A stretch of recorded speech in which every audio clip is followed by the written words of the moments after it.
আম্মা জান আয়েশা বলেন এই নবীর ঘাম আমি বোতলে ভরে রাখতাম। শুধু কি তাই, রহমতের নবী যে জায়গায় কদম রাখতেন ওই জায়গা থেকে দীর্ঘ বছর পর্যন্ত শুধু ঘেরান আর ঘেরান।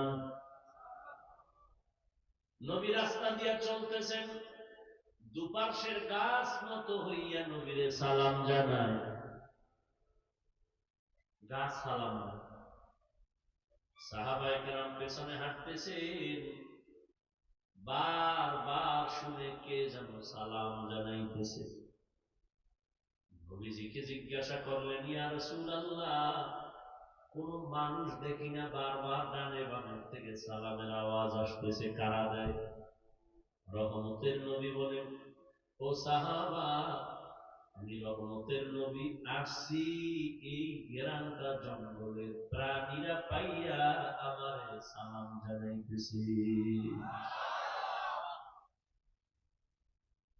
জঙ্গলের হরিণ আমার নবীরে সালাম দেয়, সব প্রাণীরা সালাম দেয়। কেমন মায়ার নবী আমার, যেখানে নবী কদম রাখে ওখান থেকে মিশকের ঘ্রাণ। শুধু নবীর শরীর নিয়ে আলোচনা করলে সারা রাত চলে যাবে, শেষ হবে না। মুসলমানের গৌরবান্বিত আদর্শের মডেল আমার নবী, কেমন মায়ার নবী, যেই নবীর 63 বছর হায়াতে কোনদিন একটা মিথ্যা কথা বলেন নাই। তোমরা যদি একটা নেতার নাম কও মিশা হয় না, আছে কয় না? নবী ঘরের মধ্যে মোবাইল হাতে নিয়ে টাকা দেওয়ার ডরে কয়, কই আছেন হযরত? আমি জমিনেই নাই। ঘরের মধ্যে জমিনে নেই। রহমতের নবী 63 বছর হায়াতে ভুলেও কোনদিন একটা মিথ্যা কথা বলেন নাই। কথাগুলো আমি বলতেছি 1 মিনিটে, কিন্তু ভাবলে অনেক বিষয় এখান থেকে অনুধাবন হবে। এটা কেমনে সম্ভব? একদিন, 2 দিন, 3 দিন রহমতের নবী 63 বছর হায়াতে একটা মিথ্যা বলেন না, এটা কেমনে সম্ভব? রহমতের নবী আমার জীবনে কাউকে একটা গালি দেন নাই, বরং হাজার বিধর্মী আমার নবীরে গালি দিয়েছে, নবী একটা গালির জবাবও কোনদিন দেন নাই। আপনি পারবেন? আপনারা যদি কেউ করে 12টা বাজাবো, আপনি রেডি হয়েছেন করে 13টা বাজাবো। আপনারা কেউ একটা গালি দিছে, আপনি 10টা দিয়ে দিছেন। একজনের মানুষের সামনে লজ্জা দিয়ে আপনি খুব খুশি, আমি পারি আর কেউ পারে না। রহমতের নবী গালি দিবেন দূরের কথা, নবীর সামনে দাঁড়ায় ইহুদিরা গালি দেয়, নবী একটা জবাব দেন না।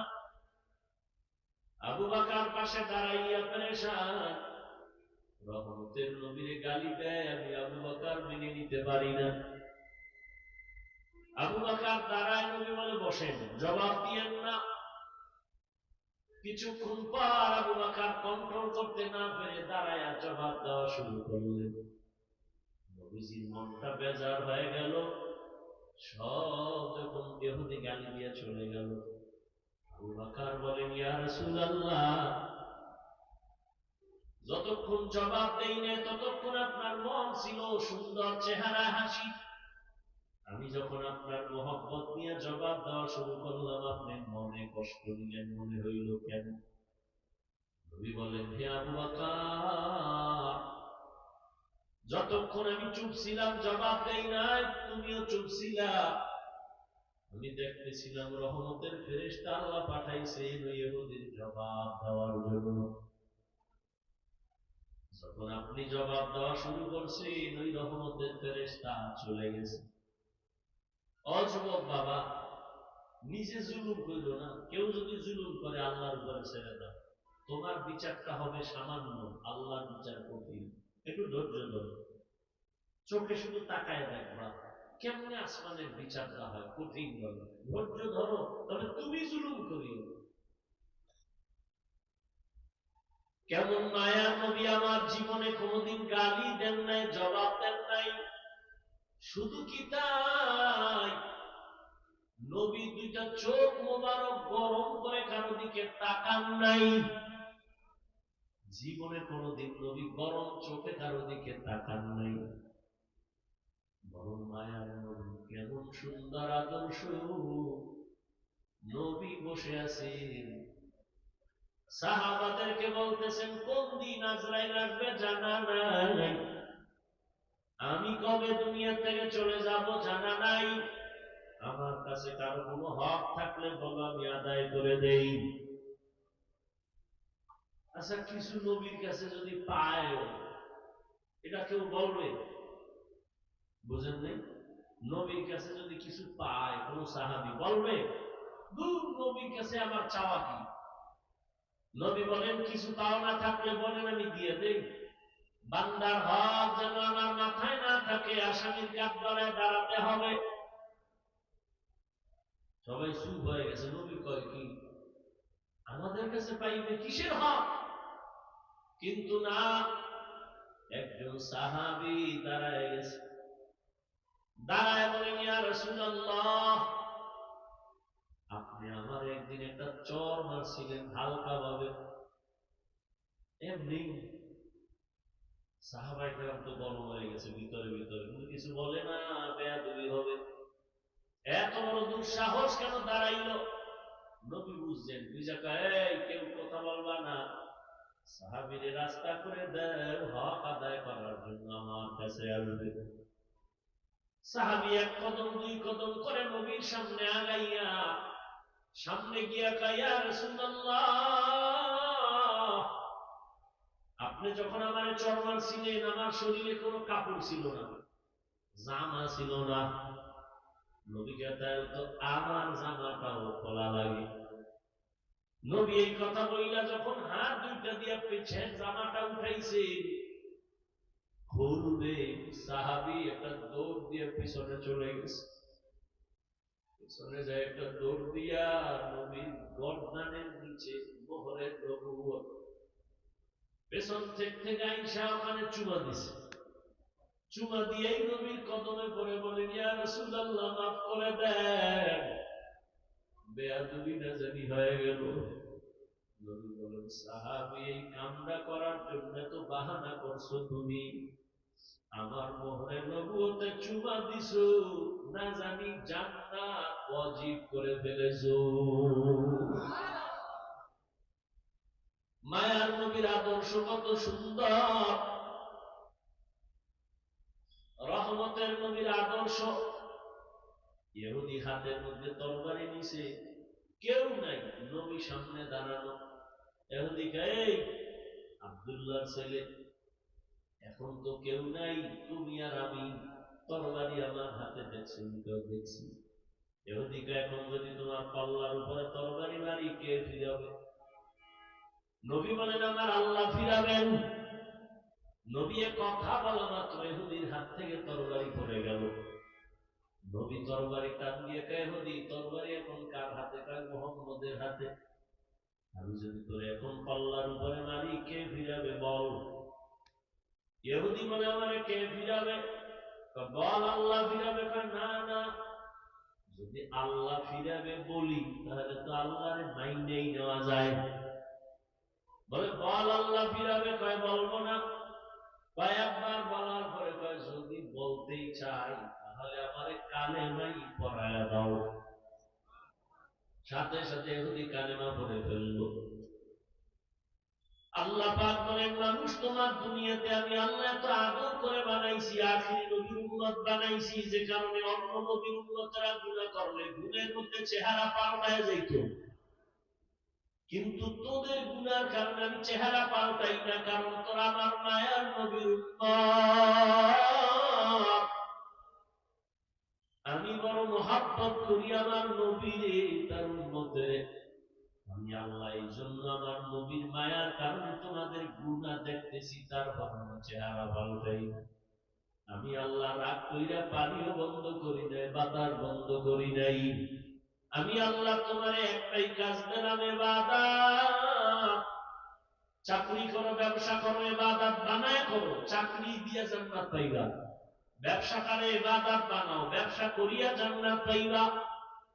স্কুলে পড়ো, কলেজে পড়ো, ডাক্তারি পড়ো, ইঞ্জিনিয়ারিং পড়ো, লেখাপড়াটা নবীর মোহাব্বত দিয়া, নামাজ পড়ো, সুন্দর ব্যবহার, চোখের হেফাজত করে চলো, তোমার লেখাপড়াটা ইবাদত বানায় দাও, জান্নাত তোমার জন্য হয়ে যাবে।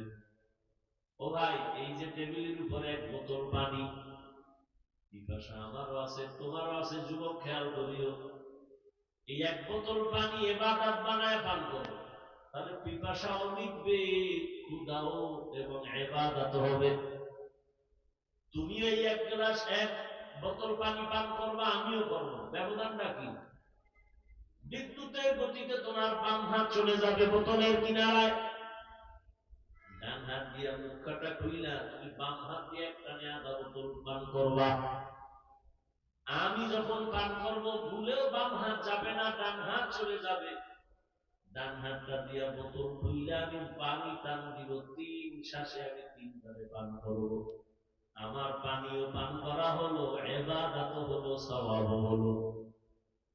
তুমিও জুতা পরবা, আমিও জুতা পরি, ইবাদত বানায় পড়ো, নবীর আদর্শ মেনে পড়ো, ডান পাওটা ডান জুতায় আগে ঢুকাও,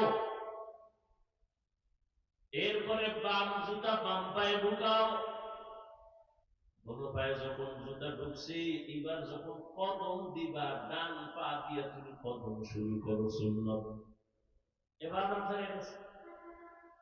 বাসায় যাইয়া তুমিও ফেরেশ হবা, যুবক বাবা, আমিও ফেরেশ হব, তুমিও হাত ধুইবা, চেহারা ধুইবা, পা ধুইবা, এই ফেরেশ আমিও হব, তবে তোমারটা ইবাদত হবে না।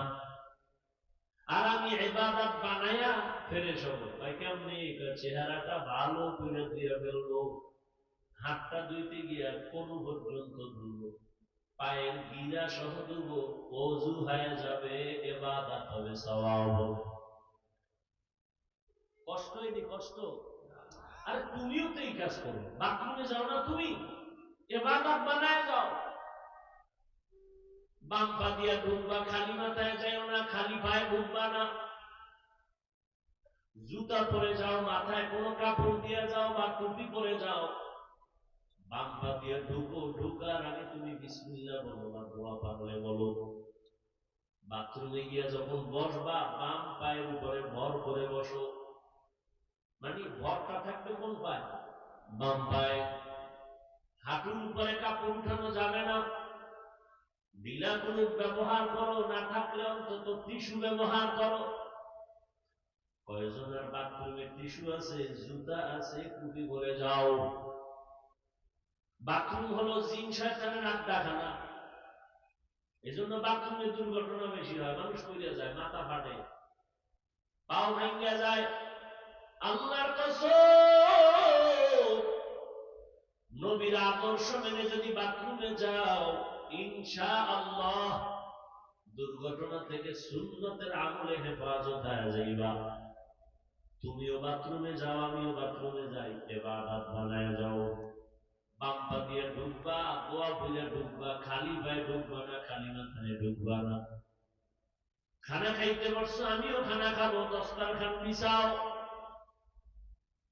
খানা খাওয়ার আগে দোনো হাতের কবজা পর্যন্ত ধুইয়া নাও, সুন্নত। তবে যেই প্লেটে ভাত নিবা, ওই প্লেটে হাত দিও না, অন্য পাত্রে গিয়া দোনো হাতের কবজা পর্যন্ত ধুইয়া খানার প্লেটে বৈশা। এরপরে বান্দা তুমি ডান দিক থেকে প্লেটের খানা শুরু করো, বিসমিল্লাহ বলে খানা শুরু করো, আল্লাহর নিয়ামত মনে করে খাও, খানাটা ইবাদত হয়ে যাবে। ঘুমাও, আমিও ঘুমাবো, তুমিও ঘুমাবা, ইবাদত বানায় ঘুমাও। ওযু করিয়া ডান কাতে ঘুমাও, দরুদ শরীফ পড়ে পড়ে ঘুমাও। লাগাতার যদি আমলটা রাখতে পারো, ইনশাআল্লাহ ঘুমের পরে আমার রাসূলের সাথে মুলাকাত হয়ে যাবে। কঠিন মনে করো কেন? ও ব্যবসায়ী বাবারা, দোকানে লেখো বিক্রি করা মাল ফেরত নেওয়া হয়, যদি লেখো হয় না, তোমার ব্যবসা ইবাদত হবে না। লেখো অবশ্যই বিক্রি করা মাল ফেরত নেওয়া হয়, জীবনে মিথ্যা কথা কাস্টমারের সাথে বলবা না, ধোঁকা দিবা না। নামাজের আজান হয়ে গেছে, শাটার টেনে নামাজে যাও, কিচ্ছু লাগবে না, তোমার ব্যবসায়ী জান্নাত পর্যন্ত পৌঁছায় দেবে। নবী কয়, এই ব্যবসায়ী, আমি মুহাম্মদের সাথে জান্নাতে থাকবো। التاجر الصدوق الأمين مع النبيين والصديقين والشهداء। এবার একটু বাস্তবে ফলাফল দেখি কি। এবার একটু দেখেন তো, এই ইবাদত বানাইয়া আপনার মতো বান্দা, আমার মতো হুজুর না, জেনারেল লাইনে থাইকা, এই যুবকেরা বলো, তোমার মতো যুবক নবীজির আদর্শ মানিয়ে রাস্তায় চলে, স্কুলে পড়ে, কলেজে পড়ে, নামাজ পড়ে, দাড়িওয়ালা, RAB, police, army, BDR, OC, DC, SP, doctor, professor, engineer, রাস্তার গাড়ির ড্রাইভার, কৃষক, শ্রমিক, জেলে, 5 ওয়াক্ত নামাজ পড়ে জেনারেল লাইনের সন্তান, সত্য কথা বলো, আসেনি? তোমার জন্য আর জীবনে কোনো অজেব দরকার নাই। বালিশে মাথা লাগায় শুধু একটা প্রশ্ন নিজের করিও, এই কপাল পরা, তুই কার অভিশাপ হয়ে দুনিয়ায় জন্ম নিছ? তোর মতো সন্তানটা জেনারেল লাইনে থাইকা যদি রাস্তায় গাড়ি চালায়, নামাজ পড়ে, তুই পারো না কেন? তোমার মতো যুবক চাকরি করে, নামাজ পড়ে, দাড়িওয়ালা, তুমি কেন পারো না? তোমার মতো যুবক ব্যবসা করে, নামাজ পড়ে, তুমি কেন পারো না রে বাবা? কার অভিশাপ তোমার কপালে লাগলো বলো? ঢাকা কলেজে যাও না, বহু ছাত্র পাগড়ি মাথায়, 24 ঘন্টা লম্বা দাড়ি, 5 ওয়াক্ত নামাজি, পেছন দিক দিয়ে তাকাইলে মনে হয় যেন মসজিদের কোন খতিব, অথচ জীবনে মাদ্রাসায় পড়ে নাই। কেউ তোমার এমন রং লাগছে কেন? বলে, ওলামাদের সাথে মুহাম্মতের রং লাগাইছি। এই জন্য এখনো সময় আছে, তওবা করে নাও আল্লাহর কাছে। আর এই যুবক বাবা, আর কত? মনে একটু শখ আছে না, নাচ গানে জানি কত সুন্দর মজা, তো শখ মিটেছে। এবার আমারও তো মন দৌড়ায়, ওই নাচ গান জানি কি মজা, কিন্তু আমি তো শখ মিটাইতে পারি নাই। বরং তোমারে পাও ধরে বলি,